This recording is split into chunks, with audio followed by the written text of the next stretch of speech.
warri baha biiftuu dha jiran baha Itoophiyaa karaa aduun irraa dhuftu karaa ifni irraa Itoophiyaa dhufe karaa ammallee ifni irraa raabsamaa jiru warri jiru jaynootii da'waa jechuu dandeenya jaynootii da'waa tu arraa asitti wal gahe rabbiin subhaanallah liyaqdi Allahu amran kaana maf'uula waan xiqqoon iyyannee rabbi subhaanallah akka waan kana fiixa baasu murteessu waan dabarseef bakka tana wali qabamnee carraa guddaadha dirree iidaa dirree dhawaa bira jirraa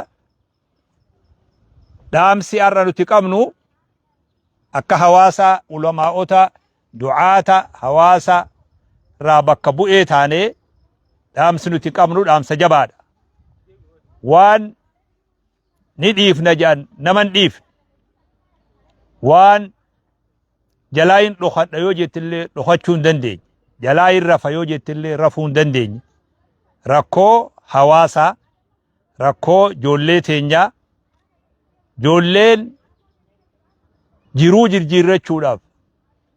jirjiirrachuudhaaf biyyarraa bahan sababaa fi sababaa alattillee waantu walitti fidee fi maaltu walitti buusee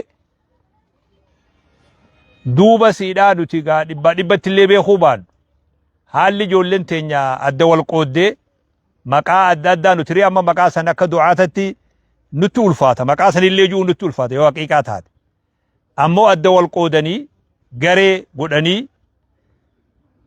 naannoos ganda walii kennanii wal lolaa jiran naannawa daangaa Suudi Arabiyaati fi Yamanii fi akkuma waliigalatti naannawa kanatti ijoolleen wal miidhaa jirtu waan kanaatu arraas nu baase ni turtanillee jiinaa hin turre waan nu tursiisee jira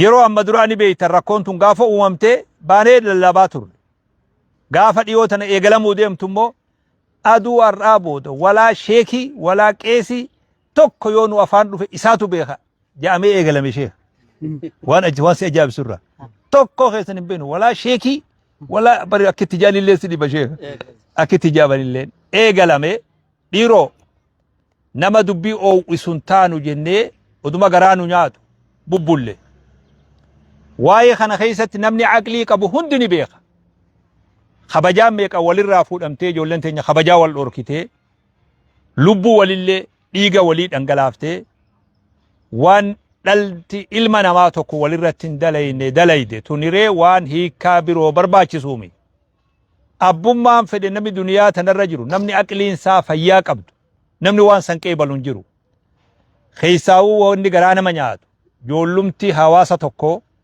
joollumti ootaa fi dhaloota tokko hoggaa waan kana walirra dalaydu irra nama ajaa'iba irra garaa nama nyaatallee kanaafuu yaa ijoollee teenya hanga dabreewu rabbummaan rahmat isaatiin nu haa dhaqqabu akka warra baha Itoophiyaa jirutti waan kana daqiiqaa isinitti amma lallabnu kanarraa kaase bakkuma jiru tanatti akka dhaabdan isin gaafanna akka abbaa tokkotti akka obboleeyyanitti akka ilmaanitti ijoolleen tun hundi ilmaan keenya rakkoo tana akka bakkuma jirutti dhaabdan nama karaa adda addaatiin booji'amaan duniyallee seera qaba akkanuma ufumaa wal boojitanii harkaa wal qabdan namoota qulqulluu waan tokko hin balleessin namaa wal lolellee quban qabne oduma karaa deemuu qabame waan rabbiin subhaanahu wa ta'aalaa walaa taziru waaziratu wizra ukhraa lubbuun takkallee nu dilii nama tokkorraa hin gaafatamtu toju waan abbaan kiyya balleessirraa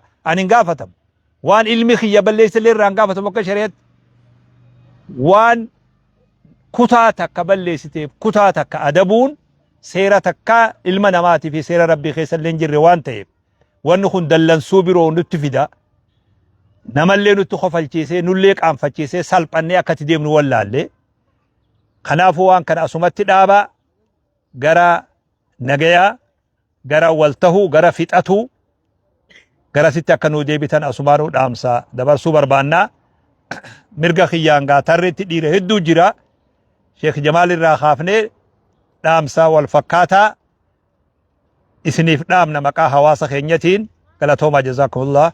السلام عليكم ورحمة الله. السلام شيخ أنا من أقول قد أجل لي لك ربي مرقس يقول أنت برسي كتابتك كسي.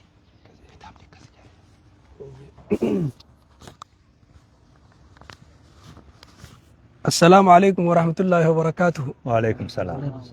أواس خينيا ورث قليتي نتنا رجيسا أفان نتيسني دبنون كان خبيتا ilmaan ootaa ilmaan dhalootaa ilmaan saba tokkoo ilmaan amantaa tokkoo warra biyya tanaas wajji qabnuun madaraka arraa kana sheekha dubbiin tun arraboodan deebitu tafaa'ulumaafu bakkirraa lallabaa jirru tun magaalaa jaalalaa magaalaa hawaasummaa bakka magaalaa qaroominaa wanni Itoophiyaa tana fakkii Itoophiyaa jechuun Itoophiyaa jechuun Itoophiyaa xiqqoo jedhaniin fakkii Itoophiyaati. Itoophiyaa laaluu namni fedhe diree dawaa laala. Biyya tana keessatti namni Oromoo, Somaalee, Amaara, Tigree, Guraagee, Hararii lakkaa'in fixu sabaa sablammiin kana bira kutee Faransaay, Araba, Hindi namni hoggaa dubbatullee biyya tanatti afaan wal keessa godheeti yeroo takkatti afaan shaniin dubbatu jecha tokko jechuu ergaa takka. Gama jalqabaatiin Amaaranyaa, gamanaan Oromanyaa, gamanaan Somaalenyaa, gamanaan Arabanyaa, gamanaan Hindii wal keessa laaqee dubbata. Magaalaa qaroominaa hargansuu Itoophiyaa jechuun bakka Itoophiyaan hafuura baafattuun hafuurri Itoophiyaa asiin baabee akkasii hubadhaa. Somba Itoophiyaa jedhanii magaalaa irra jirru kana Diredawaa sombiyoo nagee qabaate biyyi guutuun nagee qabaate qaamni guutuun nagee qaba yoo sombi nagee qabaate jechuudha. Maaliif jennaan isatu dhiiga qaama keessa wanni godha asiin hafuurri baha asiin sagaleen baati biyya tana wanni bahus asirraan baati wanni seenus asirraan seeti madaraka dirree magaalaa jaalalaa magaalaa Sheekh Amin biroo faa keessa dhaabbannee isin dubbachuu jirra. Sheekh Amin qofaa miti biyya guutuu wajjin qaba.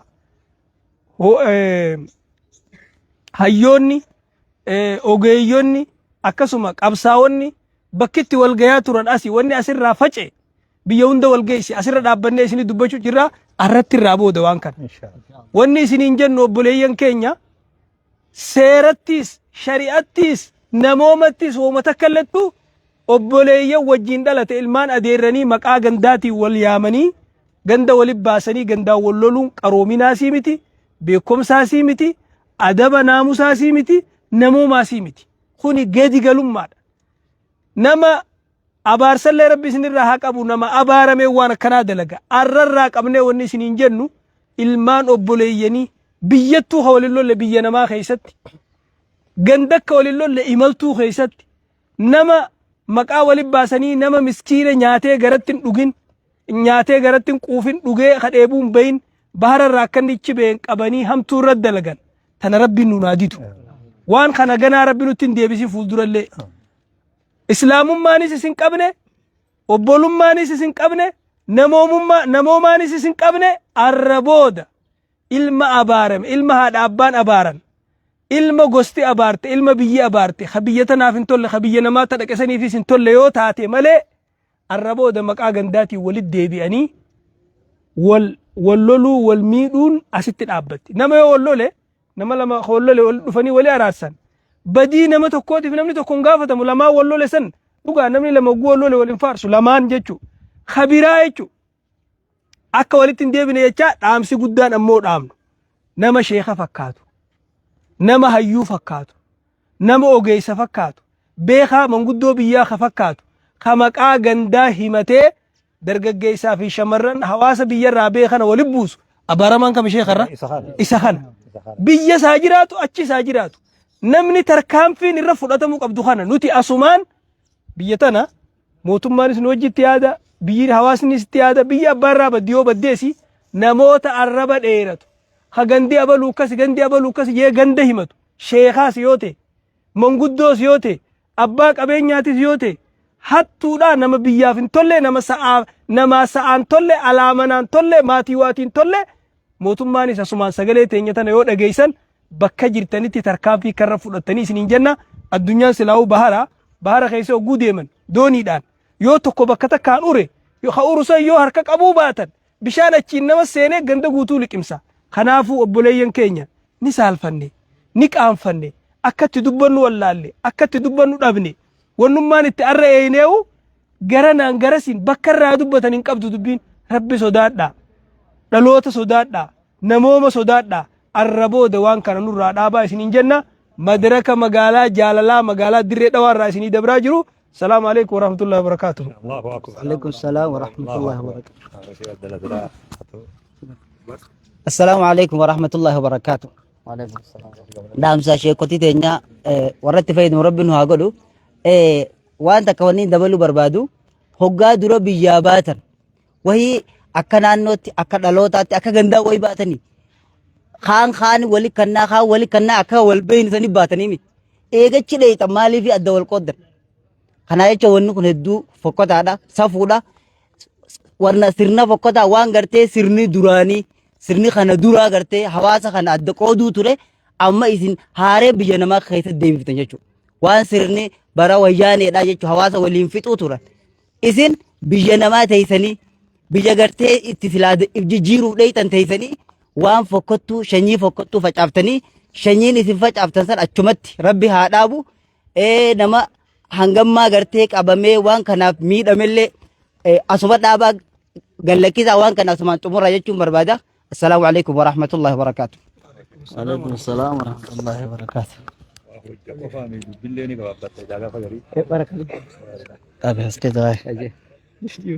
بسم الله الرحمن الرحيم. السلام عليكم ورحمة الله وبركاته. السلام ورحمة الله وبركاته حواس خينيا قاران تناسي ولد قبمنه لله ثم للتاريخ ربي بججة إيغسيمو سينادا نمني الرجع اللسيس خا اتقام ديالين خا الراجع اللسيلين خوصو أركو كوانين هن أركيني تهلين سينادا سيناني سن الرامفتو الرا الحمد لله ربين شيكم ببريدا غنا وجين الناس النقابئه ولك بمنه وامچا دبر سوداف دفون كينيا سببا واحد دوران dhukkubsanneef laala akkana mahumaatitti ni dhukkubsanne ilmuma namaatii waan akkanaa walirra dalagaa nuun ja'ani tan lammaffaadhaa akka sabaatitti dhukkubsanne sa ummatuma dhaloota tokko kanuma afaan tokko kanuma abbaa tokkooti akkana wal godhaahii jedhan hasadaffaadhaa ka kanarra hama akka amantiitti dhukkubsanne ummata amantii takka himatu kan islaamummaa waliin qabu saniitu akkana wal godhaahii akkana walirratti hojjetaahii ja'ama dhukkuba karaa meeqaatii bakka tana walin nu fide jechuudha saniif wanni jennu rabbi ragaa isinitti haa ta'u dachii samiin ragaa isinitti haa taatu malaayikaan nu dhageessullee ragaa isinitti haa taatu wanni isiniin jennu rabbii keessan sodaadhaa arra qalbiin kafayyaan qabnelleen isinirraa dhukkuba lammaffaa isinirraa dhukkubsachuudha jira kafayyaa qabulleen deebi'ee isinirraa dhukkubsachuudha jira waan takkaa gurri namaa hin dhagayin sharri hamtuurraa takkaa ijji namaa hin arkin takkaa qalbiin namaa hin yaadin sanii arkaa jirraa dhalootuma ganaa dhufuuf jecha ilmoo keeysan zarii teeysan ilmoo isin booda dhuftu ilaa guyyaa qiyaamaatti hortee teeysan yaaduudhaaf jecha harka ammatti keeysaa fudhadhaa Allahumma shahad rabbi ragaa haa ta'u dachii samiin bakkirra dhaabbannu tun magaalaan tun warri daawwatu kun ragaa haa ta'u dhaamsa gabaabaa anis kanaan dabarsaan isiniin ja'a wassalaamu alaikum warahmatullahi wabarakaatu. عليكم السلام ورحمة الله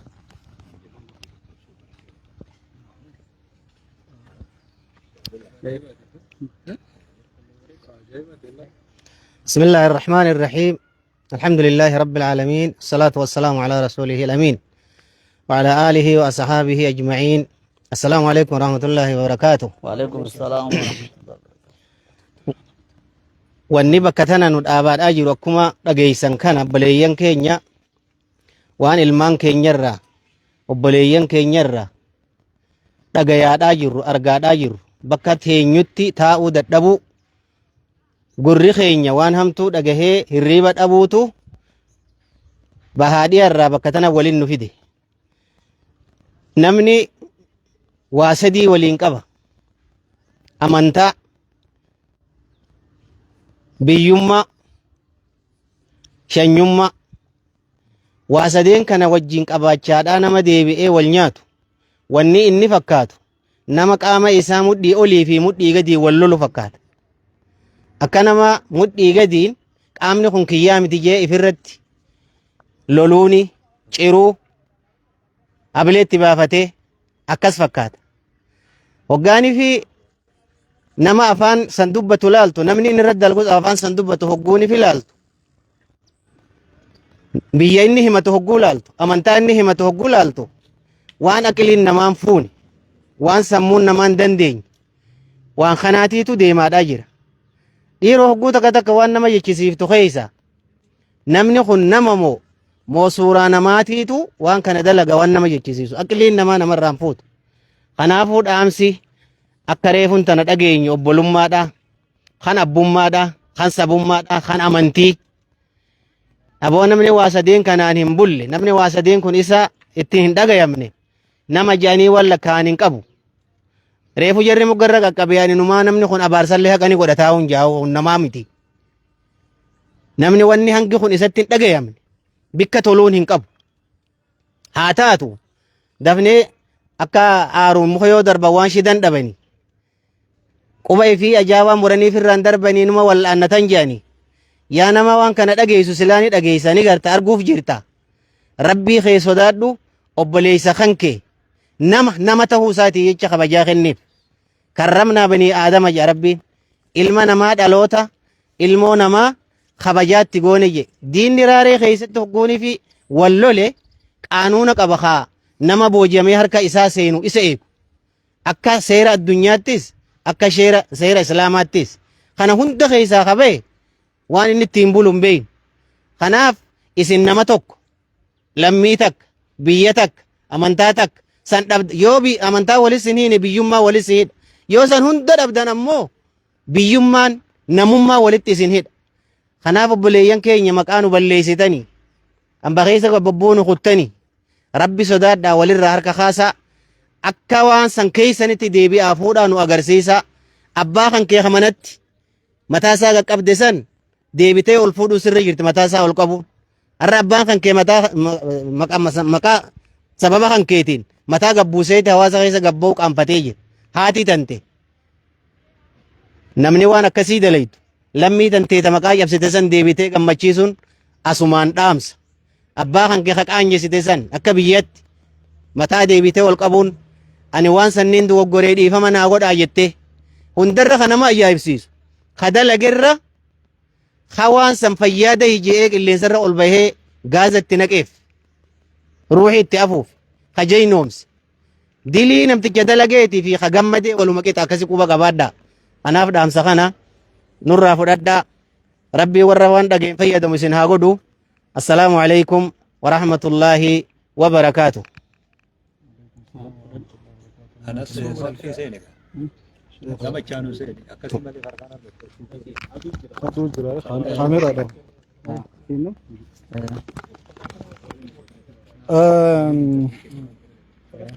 بسم الله الحمد لله الصلاة والسلام على رسول الله صلى الله عليه وسلم. السلام عليكم ورحمة الله وبركاته.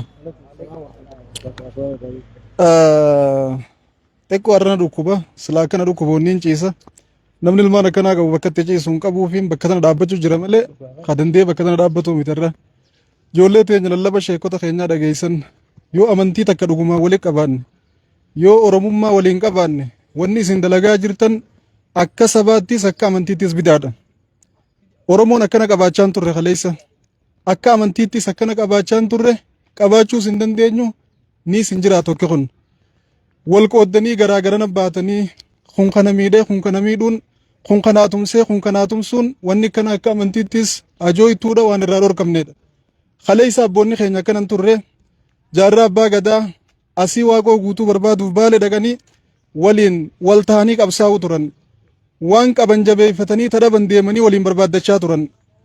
Harargee fi miti Arsii fi miti Oromoo guutuudhaaf dhaabbatanii biyya teenya saba keenya biyya teenya bilisoomsina jedhanii jarrisan Harargee fi Arsii irraa Baale irraa walitti dhufanii waliin deemanii qabsaa'aa turan. Har'a ilmaan jaarraa abbaa gadaatii fi ilma waaqoo guutuutu wal qoodee garaagara nabbihee wal miidhu jira jechuun osoo dhageenii jarrisan maal nuun jaan dhuguma rabbiitti. Nama waa itti dhagayaman nama waa yaadu nama waa hubatu namni jara san seenaa isaanii beeku arra seenaa abbaa ifii gatee seenaa abbaa ifii lafatti irra ejjatee waa waliin miidhu dhugaa rabbiin. Ijoollee teenya karri isin deemaa jirtan karaa miti. Akki isin itti jirtan akkaa miti. Waan kana dhiisaa yoo diinni Harargee fakkaatu diinni Arsii fakkaatu waliin isin fixaa jiraatellee gamaa gamana ija banattanii irraa ilaaluu qabdan. Nama hedduu jira kan keessa dhalatee guddate afaan keenya nu caalaa beeku aadaa teenya nu caalaa beeku gaafa miidhame nu yaammatu yoo namni akkasii waliin isin fixaa jiraatellee bakka tana irraa ilaaluu qabdanii.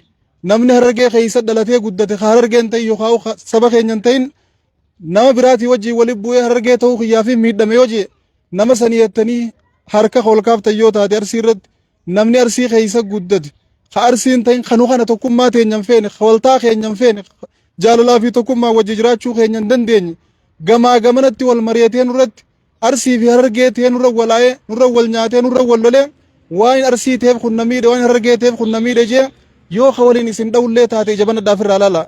Nama hedduun nu keessa jira akkasitti tokkummaa teenyan feene jaalalaa nagaa wajji jiraachuu keenyan feene lafeen arbaa yoo isii waliin dhawan malee hin cabxuu jenna.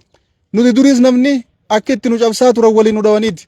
Takka ifii nu dhawanii nu cabsaniin beekan nu waliin dhawanii nu cabsan malee. Arrallee wanni sannuma jirti waliin nu dhawanii nu cabsuudhaaf kun nu fakkaatee kun isin fakkaatee garaagarana bahanii nu kana wal nyaachisuudhaatu mala ija banannee waafirraa laaluu qabna. Ija banannee maaltu waliin nu fixaa jira rakkoon biyyaa isin baafte rakkoo jireenyaati. Kunis rakkoo jireenyaa biyyaa baase kunis rakkoo jireenyaa biyyaa baase karayyoo waliin dhuftan wal jabeeffachuutu isinirraa eegama. Wal mararfachuutu isinirraa eegama. Rakkina biyyaa isin baay'isan injifachuudhaaf tokkummaan harka wal qabattanii fuuldura ce'u isinirraa barbaachisa malee karaa fashaltanii wal nyaatanii wal miitanii wal hiitanii gochi amma isin walirra raawwachaa jirtan gocha maqaa kaasuufillee dubbachuuf himuufillee afaanin nama ulfaatu rabbii keen sodaadha. Namuu guyyaa qiyaamaa kopha qabrii seenu teessan gosti waa takka isiniif hin gootu.